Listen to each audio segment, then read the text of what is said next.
society where it's like we're always chasing something. The whole way we sell everything is like, you need this, you need this. We're always trying to get this and the next best thing and the next thing. But it's just like, hey, this is happening with or without you.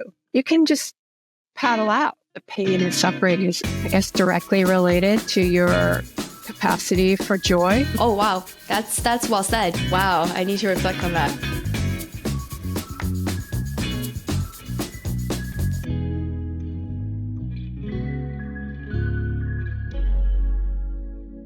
Welcome to Live with Bitcoin, where we delve into the human side of Bitcoin by focusing on Bitcoiners' personal transformations and life stories. I'm your host, Vivian. Thanks for tuning in. If you like and want to support our mission on shining light on the human side of Bitcoin, remember to subscribe to their channel, leave a comment, and send a few sats from link in the description. Today, we're welcoming another Bitcoin artist joining our show, Naomi, known as C is Medicine. Naomi is an inspirational speaker, Bitcoin artist, fine art photographer, and founder of BTC Aloha. She connects savvy Bitcoiners, freedom seekers, soul surfers, and the young at heart with their own sovereignty, creativity, healing power, and flow states through transformative events, fine art originals, prints, and elegant handmade beachwear. Naomi has been making art professionally for over 30 years, plus has a rich background in esoteric healing arts, while she continues to exhibit internationally and spread BTC Aloha everywhere she goes. Naomi, welcome to the show. Thank you so much. It is such a delight to be here. I've been excited about talking to you and sharing and getting to know you.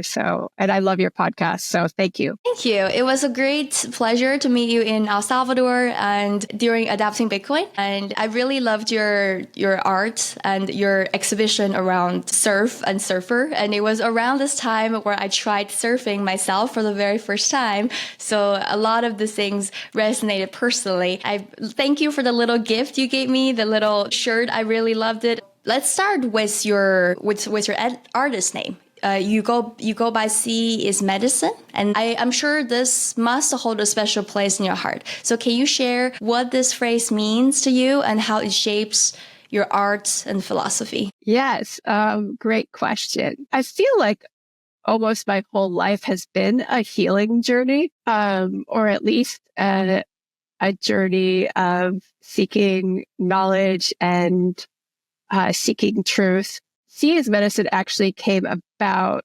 from, I think now 5 years ago. I had a major health crisis. And for a couple of years, I was kind of going in and out of the hospital, which eventually culminated in a couple months stay at the hospital and a major surgery. And really a second chance at life because I was deteriorating and had to learn how to even walk again after this surgery. One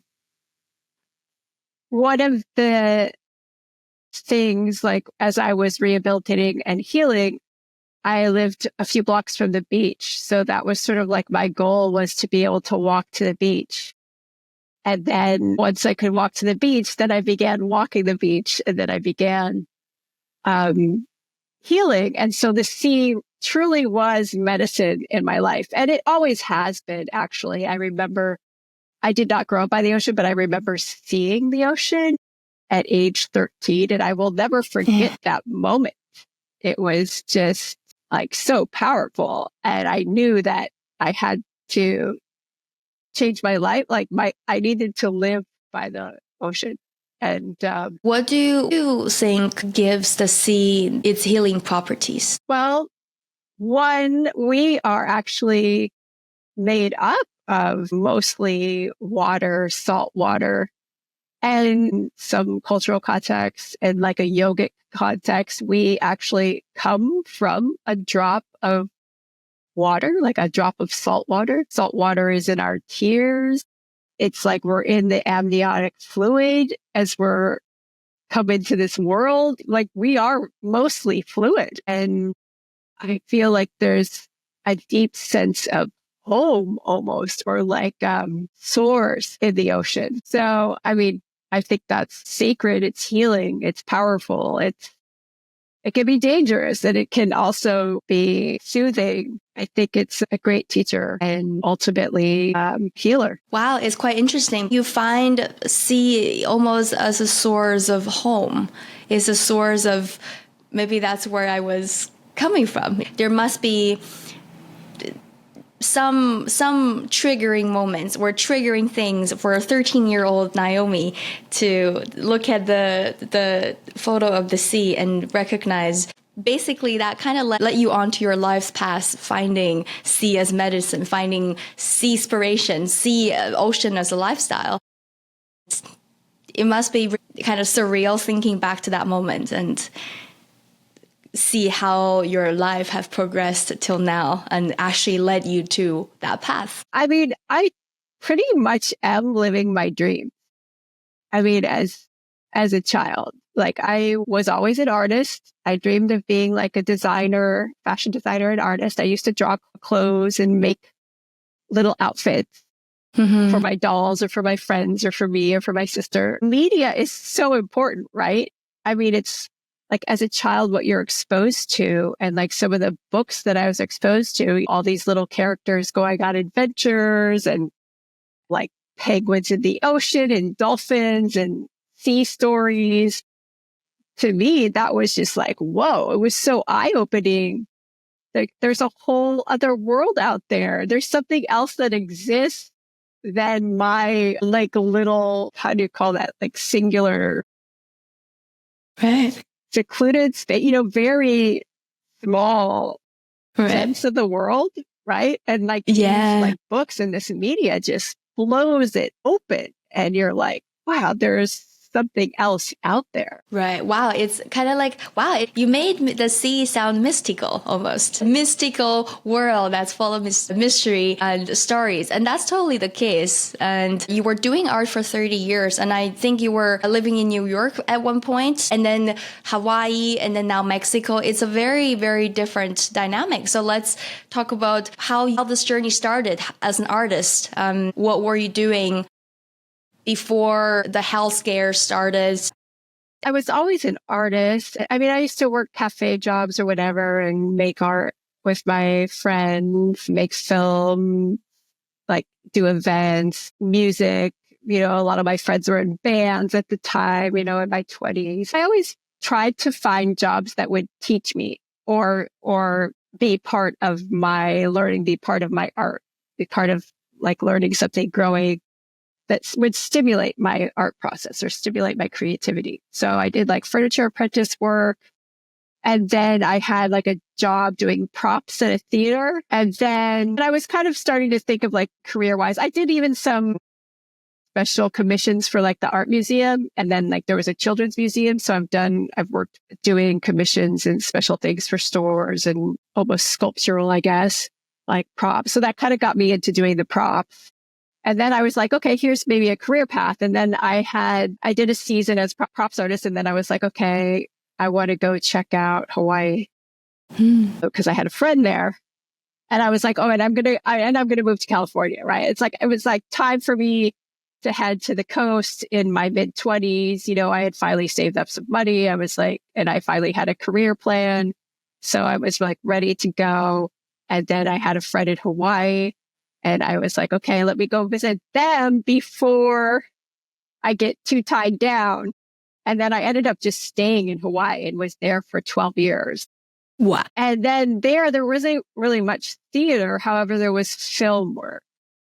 So I ended up kind of getting into film through the art department, through production assistant work. And then I kind of go through these waves of like, my art kind of becomes dormant and then it gets reawakened, and then I was in the film business and I kind of got reawakened again. I want to get back into photography. And then I started mentoring with this photographer in Honolulu and learning digital photography because I learned film photography, like film. Like I used to load film. You could load film for a living. So yeah, I started working.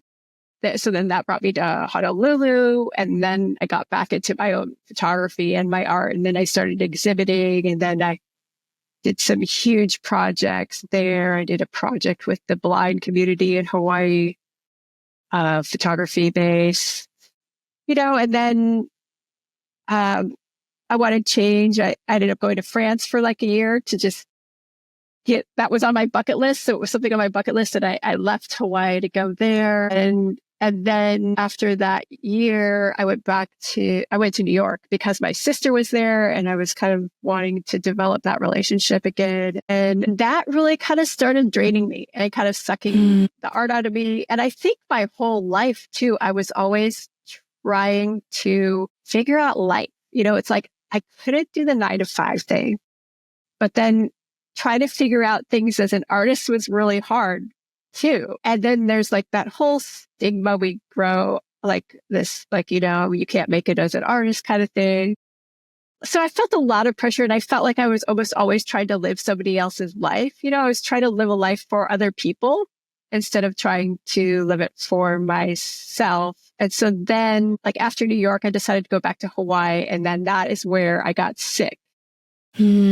And then I started dealing with that. Then I had an opportunity to go to Florida and I thought that was good strategically. So I went there and then I kept getting sick. And then that's when I had the major surgery. And that's when I had another chance to live. I got a second life.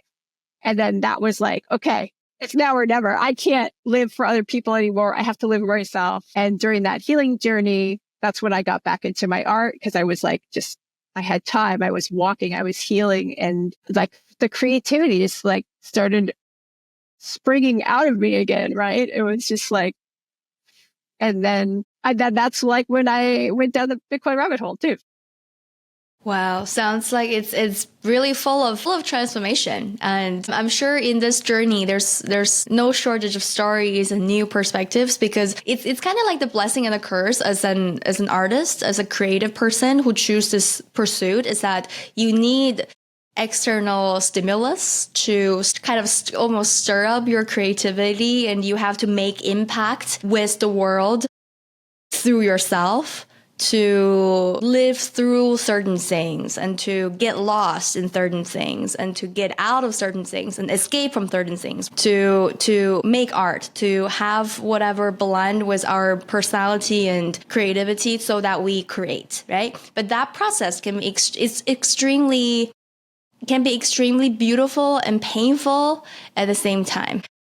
And on top of that, you always have to manage in reality and different relationships and having to put a roof on top of our head. And it can be overwhelming. And these all kind of condense into the richness into the artwork that you eventually create. That's what makes it so powerful. So really kudos to the journey. And thank you for sharing this. And for you, the second chance comes from recovering, right? It's all about perspective. And something happened, there's a mental switch. Now I have to do something, is now or never. But how can we, now that you reflect on this experience, can we have second chances without going through such traumatic experience, or the pain or the suffering is prerequisite? What do you think?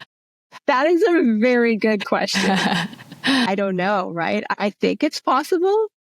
I think that's why we do certain things, like why there's challenges, why there's spiritual practices, why there's, esoteric practices. Like, I feel like, why people go to the gym, it's like why we inflict pain on ourselves, right? So I think it's possible. However, I also think that there is sometimes, like, we just have to go through it, right? And that's part of it. Like, that's the richness and the juiciness and the whole experience. It's so hard. I remember being a young artist, right? Now I feel so much more comfortable in who I am and what I'm doing and what I'm saying and what I'm about. And all of the pain, all of the challenges, everything I went through, like, whatever near death, accidents I've had, they're actually all super important to what I share, to my human experience, to my soul. And then that is transmitted through like the speech now, through the energy that I have, through my art, through what I design, through what I put into the world. So all of those challenges and painful times are super important and powerful. I mean, in the world right now, it's crazy. Like, I really feel like there's been this escalation of destruction and suffering. However, at the same time, it's really like there's so many incredible, powerful, almost antidotes to it, right? Like, there's so much like awakening and community and strength and things that are happening. So yeah, I think they kind of are interrelated, or, the pain and suffering is, I guess, directly related to your capacity for joy. Oh, wow. That's well said. Wow. I need to reflect on that because we're dealing with duality all the time, like all day, every day. And we as humans, we also embody duality. Every time we make a choice, it's never black or white. It's somewhere on the scale. So that we always embody this duality and the grief and the pain and the suffering you have to go through for that creativity to condense. That's the very ingredient and the fuel. In a way, it's not the only ingredient, but sometimes heartbreaks does work the best when it comes to creating heart-moving artwork. The best way to connect to your heart is through heartbreak, right? You feel it. It creates wounds, create this opening, right? But at that opening, that's like that Rumi quote, like something about how the wound is the way to experience light. Then you have the capacity to let more in, right? If I just am on like autopilot and I'm not experiencing life, that's fine too. But I'm just saying, like, we are so incredible. And I think like our thresholds for like the experience is limitless. Our potential is limitless. And it's by those experiences of bliss or discomfort. Like, we have to taste it. We have to taste the banquet of life, right? We have to dig in. And that's how we discover all of this dormant potential within us. Totally. How have your lifestyle changed ever since you adapted this mentality of see is medicine? And how has it reflect on your lifestyle? What are you doing on a daily basis and how you approach life or work or things in general, people around you? Yeah, good question. I feel like it has really empowered me to take more responsibility for my life.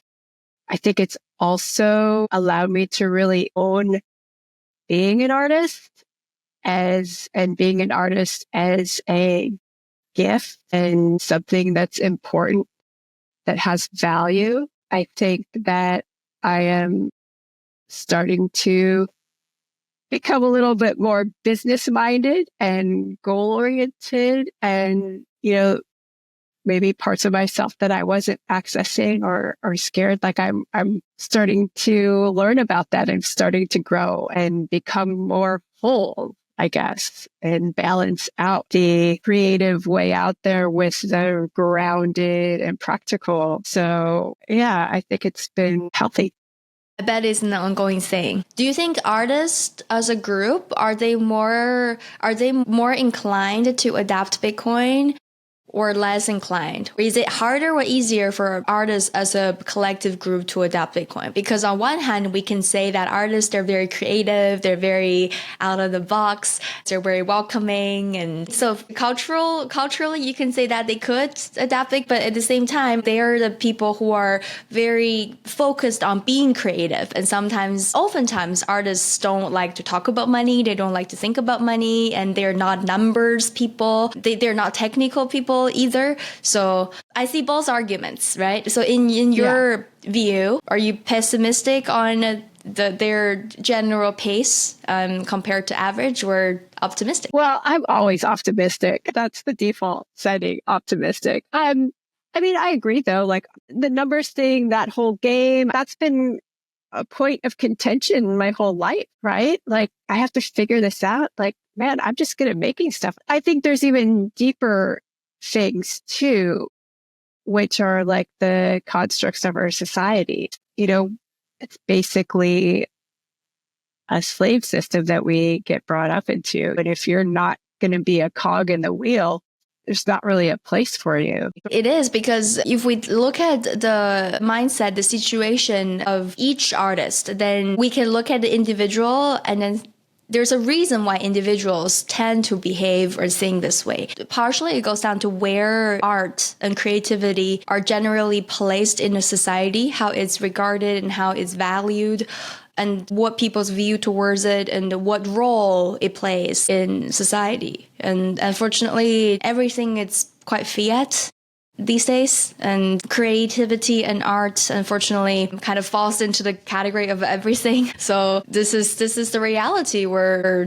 in right now. And hopefully with Bitcoin, we're going to really revolutionize not only the financial system, but really by bringing more common sense and more humanity into the space through Bitcoin, then people will start to be more in tune with ourselves, with who we are, and to appreciate and value the sentimental messages that are so priceless, carried through artwork, through creativity, either through our own artwork or through other people's artwork. And there's the sentimental value that we can give each other that really goes a long way beyond being a great investment, right?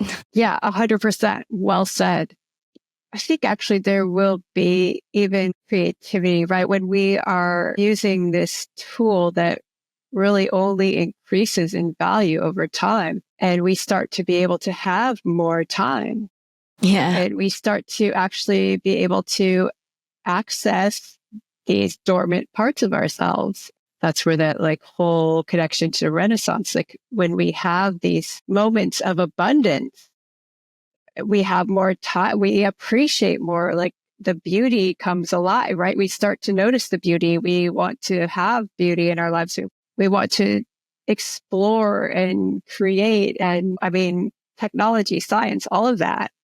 And we're starting to see that. I mean, with the internet, there's always like the negative aspects. However, there are those positive aspects, like, all of a sudden we're able to communicate like instantly all over the world, like, so all the propaganda that they had been pushing we've been receiving for so long, that's in control of multinational corporations. All of a sudden, just my neighbor next door is competing with that, right? It's like the stories are getting out like really fast. And then we're even seeing with crypto and things like that, all of a sudden people are able to figure out the rhythms and like this AI, and they're able to create wealth. They're able to create time that wasn't available before, right? And so that also support new ideas and creativity. Yeah, all the humanities, I guess. For sure. Now let's continue on the thread of sea surfing and the lifestyle.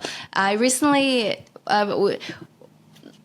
when around the time we met in El Salvador, it was the time I had my first surfing experience, and I already really loved it because I realized how it is a mind sport, how it is a mind game. And I've previously heard that surfers are very in the flow, and I never quite understood what that meant until I took that surf lesson. Even with a very short of time, I could catch myself being in the flow because there's no space, no CPU power to think about anything else other than doing these things right, so I can actually stand on the board and enjoy what's in front of me. So I really see there's a tremendous value and a lot of fun doing surfing. So you are a surfer, if I'm not mistaken, having a beach friend. And what is your story with surfing? I always just thought it was cool, especially growing up somewhere where there weren't waves. And like I said, I was always drawn to the ocean. I always was drawn to these, mysterious places that I didn't know of. I had lakes, but I had nothing like the ocean. And so when I saw the ocean for the first time, it was just like, okay, my life is changing. I've got to go. And so my friend was a surfer that I went to visit in Hawaii. Yeah, it's like, if you want to do this, this is the place. I just went for it, got a board, and I just would go every day, every morning, because there's always waves on the island. I just started surfing, and I think it taught me a lot. There is a sense of almost a transcendental, like a meditation, so to speak, right? It gets you out of your head. It gets you out of your daily routine. And you just have to be present in the moment. And that's really all there is. And so it's a real, I guess, almost a spiritual experience. How did you feel? For me, I think it served as a reminder of this is all a mind game. Mm-hmm. I think the experience served as a reminder because at one point I was taking a lesson and the coach was like, you're doing this. You could have stood up, but you're grabbing the board too long. You were afraid to let go so that you just tip yourself over. And I had this light bulb moment when I was like, oh my God, you're right. This is part of the like self-sabotaging thing because of fear, right? Sometimes we fear of something and then we get scared and then we end up like sabotaging ourselves with that fear.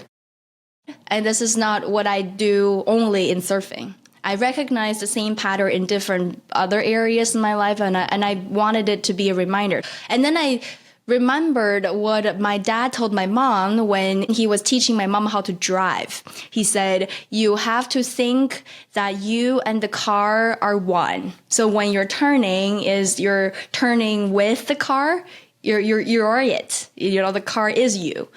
You're on it. So treat yourself. Don't think I'm trying to like drive you, and work with it. And I thought, okay, so it's the same thing. So what I'm trying to do, I'm trying to surf here. And in order to surf, I need the board. So instead of trying to think I need to balance on the board, now I need to think I surf with it. It's working with me. We're the one thing. And then I had that thing, that realization, and that served as a mental switch. So I worked on one thing each time, but then at the end of the class, I was able to like catch a gentle wave and read to the end. I didn't expect to go that far, but it was really, really fun.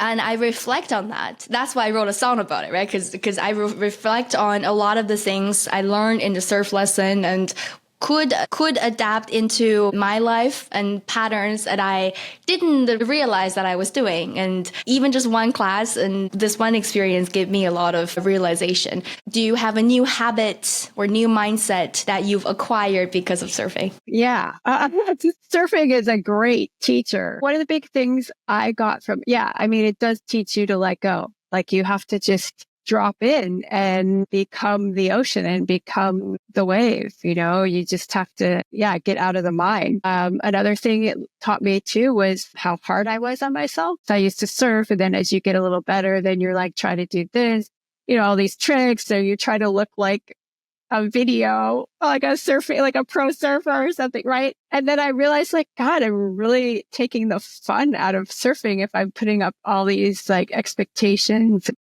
and things. But it was, again, just like you have to drop in and get into that flow state and just, it's always teaching me things. And even just sitting out there on your board. I mean, I've had some pretty incredible moments of just like waking up in Hawaii and walking down to the break and being the only one out. And, it's just so alive. Oftentimes you'll see turtles, sometimes sharks, sometimes dolphins, sea life, the coral, the rocks, the landscape. And then it's just a different perspective too when you're out at sea looking at the shore. It's like you're removed. For a little bit of time, one of the best things that I discovered in New York was there was a team of outrigger paddlers that paddle the river. And like that was such a saving grace because it like gets you out of the city and like all of a sudden now you're in the water, and it just gives you a completely different perspective, which I think is so important, right? Because it's so easy for us to get really sheltered in our views, really narrow minded. And I guess what it also told me is the value of being restless. There's a lot. I'm not a sporty kid. I've never been a sporty kid growing up. Now I got over it, but for the majority of my life, I hated running. Compared to psychological pain, I can endure very little physical pain. And the experience of surfing is kind of like you're in the water, you're out there, and sometimes you fail off the water and then you drown a few seconds and you're breathless and you're trying to catch the wave again. You're pushing your board, collecting it. You're really breathless out there. And there's a huge value in being restless, and it gave me a lot of perspective of what it means to be alive. Because sometimes if we sit around in our apartment and we don't go out and everything is familiar, and then we start to overthink on life in general, on this person think of me this way, I'm mad at this person, and this is supposed to be this but not this, and now I feel this and not this, and we get caught up in our head, right? But in the grand scheme of things, acquiring a perspective of you're trying to stand on the board and serve, all of these start to get really far away from you.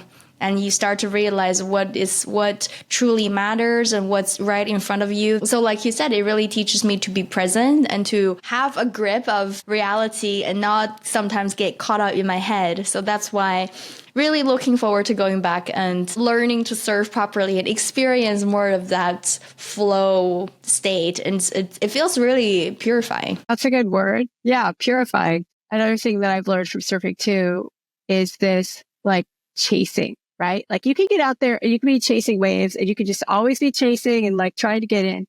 Or you can just like get out there, pay attention and wait for the wave to come to you. And so, and life is like that. And I think Bitcoin too, right? Like it's just tech and it's working and it's constantly there and it's steady and it's happening. I don't have to go chasing in our society where it's like we're always chasing something. The whole way we sell everything is like, you need this, you need this. We're always trying to get this and the next best thing and the next thing. But it's just like, hey, this is happening with or without you. You can just paddle out. All you need to do is paddle out. And the right wave will come if you're paying attention and if you're verifying, if you're doing the work, it will come to you. Surfing has also taught me to just maybe surrender a little bit more and really just kind of become a little bit stronger in the foundation, in the structure, in my own knowing, like more confidence, I guess. It's just really helped me to let things flow even more, right? Wow. I love how you say, I need to surrender more. It's like, I felt I've surrendered, but no more, surrender more. You can always be more in the flow and more natural. Yeah, you can. It's like you can, right? It's a good point, because sometimes we're like, this is the past. And then we're secretly feeling bad, but we're like, oh, I'm already doing it. No, do more. It's not enough. Sometimes it is a matter of, if you're on the right path, then there's more to it that is a constant push, it's daily practice. So we always have to let go and surrender for different situations, for things that are outside of our control, right? And in that grand scheme of things, where do you see any similarities or parallels between surfing and Bitcoin? It's that experience too, the practice of doing it over and over, and the practice of actually not just doing it over automatically, but doing it over with mindfulness and presence, right? Because that puts you in the right place at the right time. All of that experience and knowledge. And I think Bitcoin is a little bit like that too, right? It's like you get in and then, I might be chasing or whatever, but then you realize like, I can just actually step back. I can watch the way things go. I can just hold on to it. And that wave is going to come. That bull market's going to come. Oh, and then it's going to dip and then it's going to do this stuff. But then we realize too that it's not just about like price fluctuations.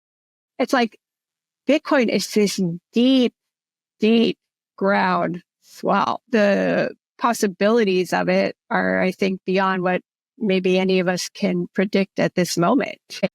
And it keeps changing people's lives. Like the more nodes, the more we use it, the more we get into it, the more it like gives back. The more connected we become, like the deeper we get into it, the more we're interacting and using it, and the more things get developed, and the more that we are supported, and the more a new way of being evolves. So surfing is like that too. It's like the more, Yeah. the more and more you get into it, the more and more you connect. I think there's a quote too about something about like luck, it's not luck. It's like you've done all of the preparation, Oh, yeah. all of the attention, all of the intention, the awareness and the presence, and you've cultivated that. And yeah, you're in the right place at the right time, and you're going to be able to seize that moment, right? It's like, it's going to come to you. This is like a skill, and it's really about doing the proof of work before the opportunity presents itself. Because all of these people that are called lucky, oftentimes we don't see the hours and years of hard work they put in without seeing a grim of light. We will continue to hear this either inside or outside of the Bitcoin context. And I guess in the end of the day, it's about, are we in good conscience of what we're doing with our time? And what also remind me of surfing about Bitcoin is the fact that when you think that you are in Bitcoin now, and then you hold through thick and thin, that would be a passive thing. It would just be like sitting down and you sit on it. But no, it requires muscles to huddle. It requires muscles and convictions to be strong through thick and thin in different market conditions and in different circumstances in our lives, right? And it's like, if you want to balance on board as a surfer, on the outside, it looks like you're just standing there, right? But on the inside, it's like you really have to use pretty much all of your muscle to stay there. Yeah. And it takes a lot of effort to appear effortless. Yeah. It's like, you have to do your own work. You have to take responsibility. You have to own it. We grow up, we are in a society where we're automatically giving up our power and our rights constantly.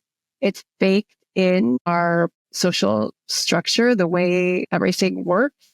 And so Bitcoin changes the game, because it's like, well, you can give it away and, and like be in exchanges or have exposure in a financial tool, or you can actually choose to take your own sovereignty, to own it and to take responsibility for it, to take responsibility for yourself. I've started running my own node, and I'm still kind of learning the ins and outs of that, but it opens up a whole new world.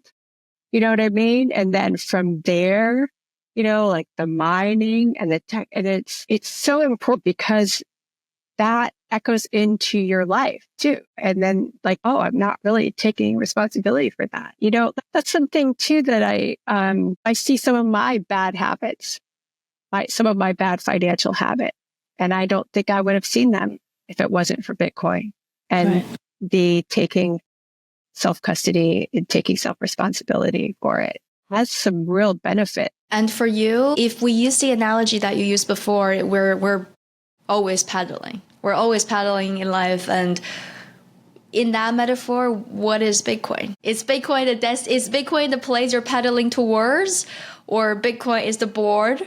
Or Bitcoin is the pedal? Or your Bitcoin? Like, what is Bitcoin in this? I think Bitcoin is the ocean and has a lot to teach us. So you're pedaling through Bitcoin. For someone, let's say they don't live by the ocean, but they are looking to bring some element of sea into their home or start to experience the ocean lifestyle from wherever they are. What is something that they can do to start right away? Well, you could purchase a Bitcoin surfer towel or a Bitcoin surfer aloha shirt, or surround yourself with sea stories and sea-inspired art, and just dream. Like, our mind is so powerful. Our imagination is so powerful, and you need to use it or you lose it. Like with most things, never feel like Bitcoin is far away or the ocean's far away. It's all right here. It's all right here, right now. And you can access it at any moment. I guess this is a good lesson to adapt wherever you are, of the surfer's mentality, and to be very intensely focused on the present, because that's what it takes to surf and to be in the flow. And if we manage to be in the flow state wherever we are, on and off the board, then that can be an embodiment of the sea lifestyle as well. Yeah, 100%. And it goes with what you were saying about like your experience and what you learned from your mother, right? It's like you be one with it, right? And I think it's important, right? Like you have to see it, but then it's just like being present in the moment with whatever it is. And we'll take you to the next. I guess it's a good note to start the year as well with gratitude. And the world around us is chaotic and it's becoming more chaotic by the day. And it's a challenge for each one of us to guard our inner peace. And it's going to be more and more challenging as well as the world around us shifts into a more dynamic state. And last question I want to gauge your thinking is to borrow your inspiration. Is there a particular piece of art either you've created or someone else have created that stand out as your personal favorite, or you hold a lot of personal meanings to you or learnings to you that you want to share with us for us to check out? I just visited Oaxaca and God, it was just like so beautiful. And what really moved me was like some of the old architecture and just these like layers of different decades, different centuries, and you can see it on a wall because part of it's crumbling, and just that humanity, and where it's just, I don't know, it's so deep and it's colorful. The city is colorful and there's still cobblestone streets. I mean, and then there's like aqueducts, there's like stone aqueducts. Makes you wonder where we come from, who we are. I don't know. There was just something really real about it. That was really, process. I think it's taken for granted a lot. So we're always trying to economize and turn everything into like an instant. I think that was my favorite. It's just being there. Like just being there was like being in a work of art. Yeah, I bet through time there's so much substance. At the end of the day, the mystery of who we are, where we're coming from, where we're going, what we're doing here are the ultimate questions.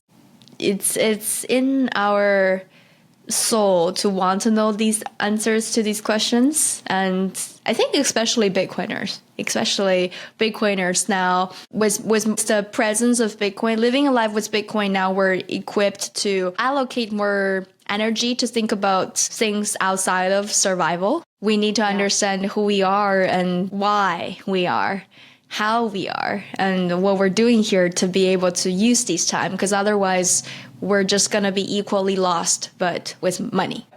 And that's even worse in a way. That's even worse. Yeah. So every one of us have our internal dialogue to catch up on heal ourselves and heal our loved ones as quick and as much as possible, so that there's more love, more gratitude around us to save us from the slippery slope, hopefully. Yeah. With the help of Bitcoin. Yeah. I think time is huge. I don't know if I really want to know the answers to like where we come from, but however, having the time to explore that and experience that is priceless. It's a pursuit. And as any pursuit, it's almost not about the destination, it's about the journey. And and it always goes back to being present, because now is the journey and now is the present. And really inspirational to have the opportunity to hear your story and have done all these grand projects in different parts of the world. I'm sure there's no shortage of great stories, lots of rich emotions, and I really loved the art and the vibe that your art now carries through under the influence of the sea culture, under the influence of Bitcoin and surfing and everything about Naomi that made the art so personal and hopeful. So thank you so much for your work in Bitcoin and in art and sharing the positivities in humanity among Bitcoiners. And thank you for taking the time for this conversation. Thank you. It was a pleasure. I can't wait to see you again soon, I hope, and talk more and share more. And I'm looking forward to hearing your song and hearing more songs and surfing with you. Thank you, everybody, for tuning in to another episode of Live with Bitcoin. I'm your host, Vivian. We'll see you in another episode, and stay sea-inspired. Thank you.